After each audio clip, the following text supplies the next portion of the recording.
Assalamualaikum warahmatullahi wabarakatuh. Salam sejahtera bagi kita semua. Teman-teman media cetak, media elektronik, saya bersama Pak Gubernur Bank Indonesia, Ketua LPS, Pak Menteri Keuangan, dan Ketua OJK. Tadi rapat dengan Bapak Presiden dan dilaporkan kepada Bapak Presiden kondisi perekonomian saat ini yang dari hasil tadi pengumuman BPS di kuartal pertama baik, kita pertumbuhannya di 5,61 dan pertumbuhan ini adalah di antara negara G20 tertinggi. Jadi kita di atas Cina, di atas Singapura, Korea Selatan, Arab, bahkan Amerika. Dan pertumbuhan ini di atas daripada ekspektasi dari berbagai lembaga yang biasanya mereka rata-rata di angka 5,2. Kemudian dari beberapa pertumbuhan kita melihat bahwa pertumbuhan konsumsi baik di 5,52%, kemudian juga konsumsi pemerintah juga naik 21,31%, kemudian juga dari segi ekspor dan import juga positif. Dari segi lapangan usaha, sektor industri, sektor perdagangan, sektor administrasi pemerintahan, jasa lainnya, dan juga transportasi pergudangan, pertanian, dan konstruksi juga berjalan dengan baik. Kalau secara indikator makro, ini inflasi juga berhasil ditekan di 2,42%, turun dari 3,48% di periode yang lalu, di bulan Februari, di bulan Maret, kemudian juga indeks keyakinan konsumen di 122,9%, neraca dagang positif untuk 71 bulan di 3,32 bilion. Kemudian cadangan devisa per Maret 148, neraca pembayaran surplus 6,1 dan realisasi investasi naik 7% menjadi 498,8. Kemudian kredit growth di 9,49%, dana pihak ketiga berarti trust dari masyarakat tinggi 13,55%. Dan kemudian tentu beberapa hal yang menjadi perhatian tentu terkait dengan Bapak Presiden melihat terkait dengan capital outflow, dan capital outflow tadi didalami bahwa disebabkan oleh pasar modal, kedua SBN, dan ketiga dinetralisasi oleh SRBI. Dan tadi disepakati, dilaporkan ke Bapak Presiden, kesepakatan kerjasama antara BI dan Menteri Keuangan, sehingga ke depan ini bisa dijaga terkait dengan capital outflow. Dan selanjutnya terkait dengan rupiah, Bapak Presiden menanyakan, nanti dijelaskan oleh Pak Gubernur, terutama juga terkait dengan diperdagangkannya mata uang Indonesia secara forward di beberapa negara. Silakan Pak. Terima kasih Pak Menko, rekan-rekan sekalian, Pak Menteri Keuangan, Bu Ketua OJK, Pak Ketua LPS. Selamat sore, Assalamualaikum warahmatullahi wabarakatuh. Tadi dibahas dan mendapatkan arahan dari Bapak Presiden mengenai nilai tukar. Berkaitan dengan dua hal penting mengenai nilai tukar. Bahwa yang pertama, nilai tukar sekarang itu undervalue. Undervalue, dan ke depan kita yakini akan stabil dan menguat. Kenapa undervalue? Tadi disampaikan oleh Pak Menko Bergon, fundamental kita itu kuat. Pertumbuhan sangat tinggi, 5,61%. Inflasi rendah. Kredit juga tumbuh tinggi, cadangan devisa juga kuat. Nah, ini adalah fundamental yang menunjukkan mestinya rupiah itu akan stabil dan cenderung menguat. Nah, kenapa dalam jangka pendek ini ada tekanan-tekanan nilai tukar? Sebabnya ada dua, yaitu ada faktor global dan kemudian pada faktor-faktor musiman. Faktor globalnya apa? Yang menyebabkan tekanan nilai tukar dalam jangka pendek ini adalah satu, harga minyak yang tinggi. Dua, suku bunga Amerika yang juga meningkat tinggi. Yield yield US Treasury 10 tahun sekarang adalah 4,47%. Demikian juga dolar yang menguat. Dan Pak Menko tadi mengatakan terjadinya pelarian modal dari emerging market termasuk Indonesia. Nah, memang dalam secara musiman, April, Mei, Juni ini memang permintaan terhadap dolarnya tinggi. Ada untuk pembayaran repatriasi dividen, ada pembayaran utang, dan juga untuk jemaah haji. Tapi rupiah adalah under value dan ke depan akan stabil dan cenderung menguat. Itu nomor satu. Nomor dua, ya, kami melaporkan kepada Pak Presiden dan Pak Presiden merestui dan kemudian memberikan suatu penguatan 7 langkah penting yang ditempuh Bang Nisa. Untuk membuat rupiah kuat, membuat rupiah itu stabil ke depan. 7 langkah pentingnya yang tadi kami laporkan apa? 1, kami akan terus melakukan intervensi secara tunai dan domestic non-delivery di dalam negeri dan juga non-delivery forward NDF di pasar luar negeri, di Hong Kong, di Singapura, di London, di New York. Kami terus akan melakukan intervensi untuk menstabilkan rupiah baik di dalam negeri maupun dari luar negeri. Cadangan devisa kami lebih dari cukup untuk melakukan stabilisasi nilai tukar rupiah itu.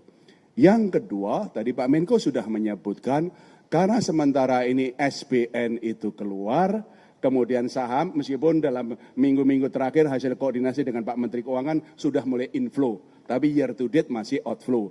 Sementara saham terjadi outflow, sehingga kami bersepakat untuk sementara ini SRBI dibuat perlu inflow. Sehingga inflow-nya SRBI bisa mencukupi outflow-nya SBN dan saham, itu koordinasi kami dengan Pak Menteri Keuangan, sehingga betul-betul menjaga inflow-nya dari portfolio asing itu masih year to date-nya masih terjadi inflow dan itu memperkuat nilai tukar rupiah. Nomor 3, ini juga koordinasi dengan Pak Menteri Keuangan, BI akan terus membeli SBN dari pasar sekunder. Ini koordinasi sudah awal tahun koordinasi dan kita lakukan. Kami sudah membeli SBN dari pasar sekunder year to date adalah 123,1 triliun rupiah dan kami akan melakukan koordinasi termasuk nanti Pak Menteri Keuangan bisa melakukan masalah buyback dan segala macam. Koordinasi sangat erat antara fiskal dan moneter. Kemudian yang keempat, kami juga dengan Pak Menteri Keuangan menjaga likuiditas di perbankan dan pasaran lebih dari cukup, yaitu terindikasi dari pertumbuhan uang primer yang selalu double digit. Di terakhir itu pertumbuhan uang primernya adalah 14,1%. Nomor 5, yaitu adalah yang kami sudah keluarkan adalah pembatasan pembelian dolar di pasar domestik tanpa underlying. Yang dulunya 100.000 dolar per orang per bulan, kita turunkan 50.000 dolar per orang per bulan. Itu yang kami langsung koordinasi dengan KSSK untuk penguatan, termasuk di dalam negeri itu adalah pasar yuan, Chinese yuan dengan rupiah sudah berkembang di dalam negeri. Karena lokal currency kita dengan Cina sama yuan, Cina sama rupiah itu sangat tinggi dan sekarang sudah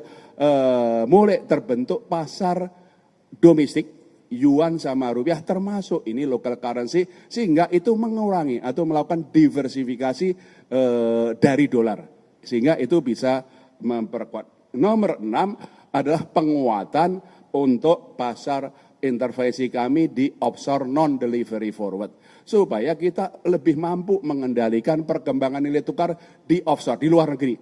Selain intervensi yang terus kami lakukan, kami juga membolehkan bank-bank domestik untuk ikut jualan offshore NDF di luar negeri. Sehingga pasokannya lebih banyak, sehingga itu akan memperkuat stabilisasi dari nilai tukar rupiah. Nomor berapa? 6 ya.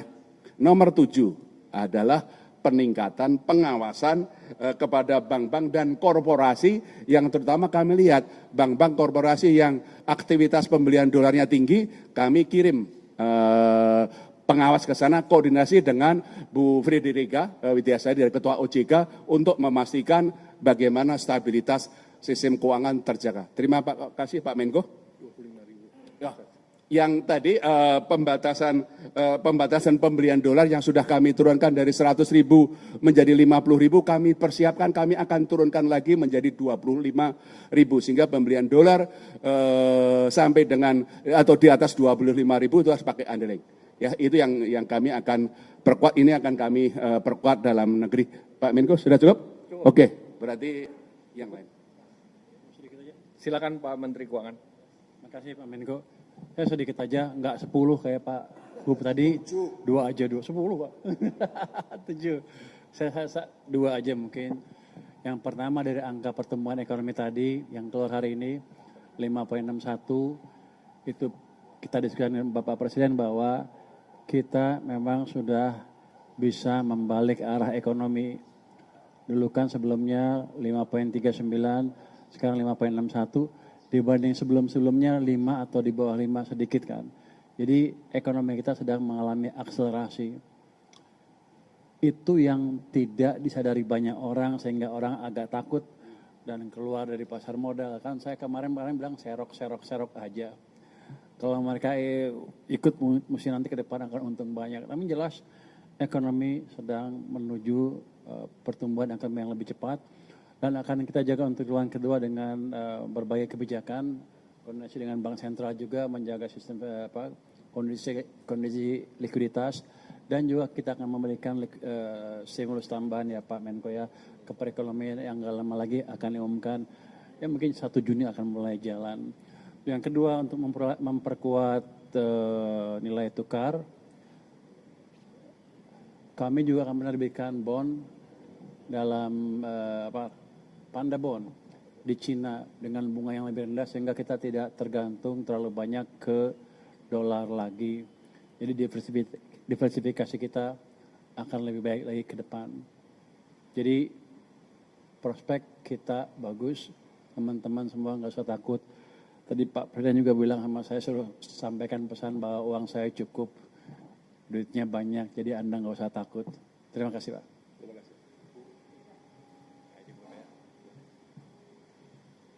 Terima kasih Pak Menko, yang saya hormati Pak Menko, Pak Gubernur BI, Pak Menteri Keuangan, Pak Ketua LPS, dan tentu saja rekan-rekan semua yang saya hormati. Selamat malam, Assalamualaikum warahmatullahi wabarakatuh.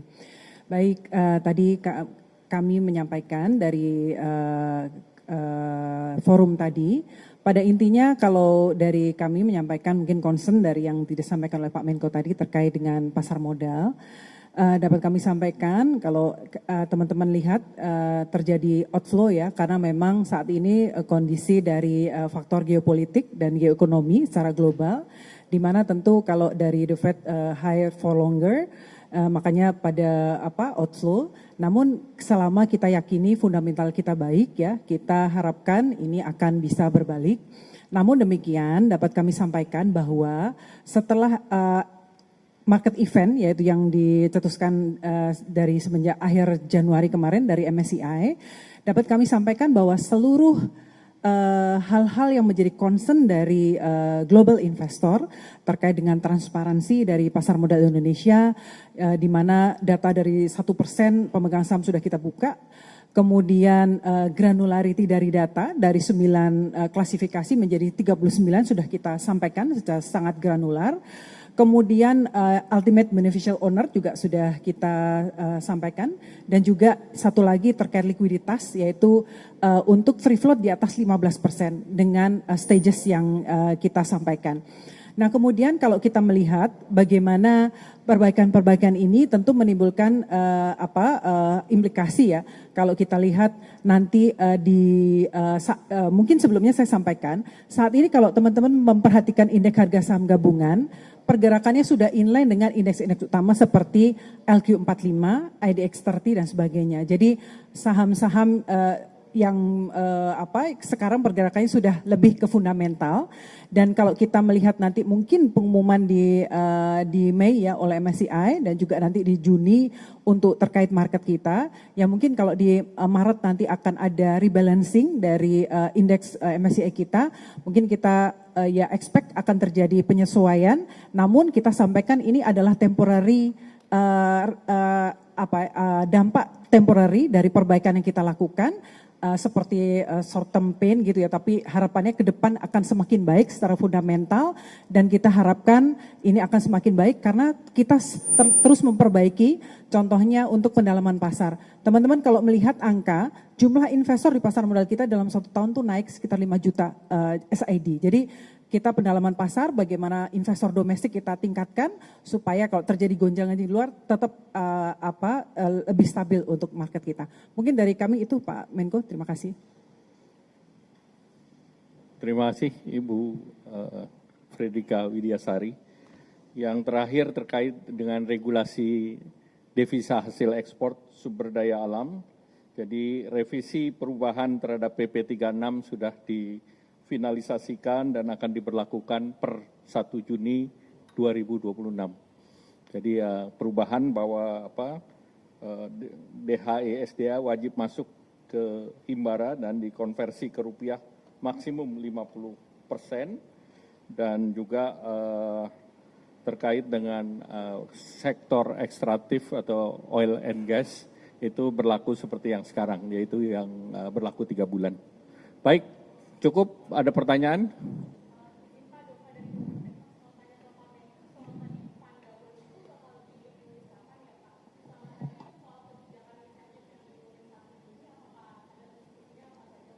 Nanti sesudah matang nanti kita umumkan. Lagi digoreng dulu. Cukup ya?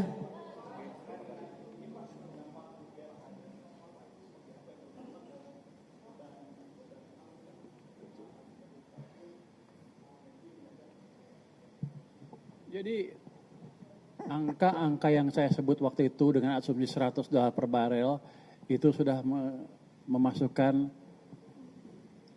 asumsi nilai tukar yang tidak jauh dari sekarang. Jadi angkanya nggak berubah, jadi fiskal tetap aman, sudah kita perhitungkan. Baik, terima kasih. Wassalamualaikum warahmatullahi wabarakatuh.